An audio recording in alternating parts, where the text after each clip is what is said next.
Comme le dit si bien le dicton populaire, être dans le vent, c'est une ambition de feuille morte.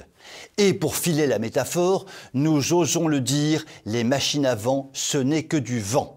Mais un vent sinistre qui nous brise le cœur, car nous le savons, nos éoliennes défigurent nos paysages, rendent folles nos vaches et abîment nos sols, tout ça pour produire tout juste suffisamment d'électricité pour allumer une ampoule de 10 watts dans le grenier de Tante Gertrude.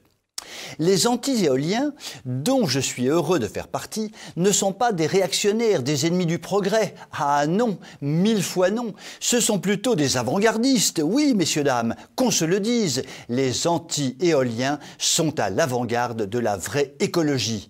Car l'éolien, ce n'est pas le progrès, et nous verrons bientôt, dans un jour pas si lointain, tout le monde faire vent arrière. Car le vent tourne. Autrefois, l'on chantait poétiquement « Tourne, tourne, gentil moulin », alors que maintenant, l'on chante diaboliquement « Tourne, tourne, horrible engin ». Et pourtant, grâce à la mobilisation de valeureux chevaliers de la véritable écologie, l'invasion inéluctable des éoliennes pourrait bien marquer le pas.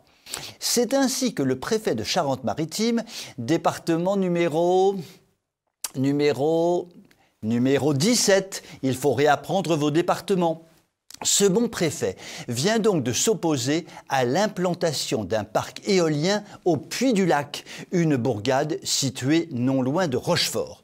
Cette petite brise de bon sens est plus que bienvenue. Mais il y a mieux encore, dans l'Hérault, département numéro 34. J'en profite pour vous faire réviser votre géographie. Il ne faut jamais manquer une occasion de s'instruire. Dans l'Hérault donc, une décision de justice vient d'être rendue, obligeant le démontage pur et simple de 7 monstres en acier appelés éoliennes, hautes de 93 mètres, qui défigurent honteusement le paysage local.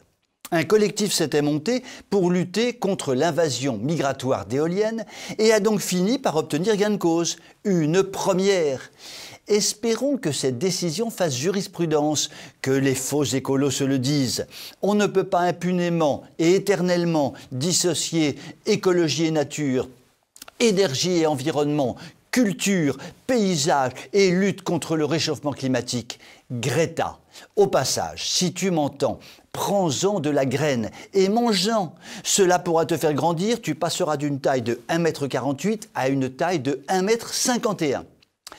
Saluons la ténacité de ce courageux collectif. Le permis de construire de ces éoliennes avait déjà été annulé à 3 reprises par le Conseil d'État en 2017, mais il fallait une décision de démolition pour que ces horribles engins soient enfin déconstruits. La morale de cette belle histoire est claire comme de l'eau pure des Alpes.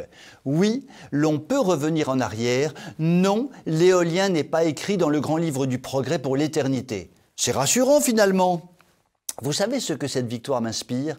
Par les temps qui courent, le Français fier de son pays et de son terroir est lui aussi une espèce en danger. Il va y avoir besoin d'un certain nombre de collectifs pour assurer sa protection, mais comme pour la protection de la France contre les moulins à vent, c'est possible. Sur cette conclusion très optimiste, je vous souhaite une très bonne soirée et vous dis à demain.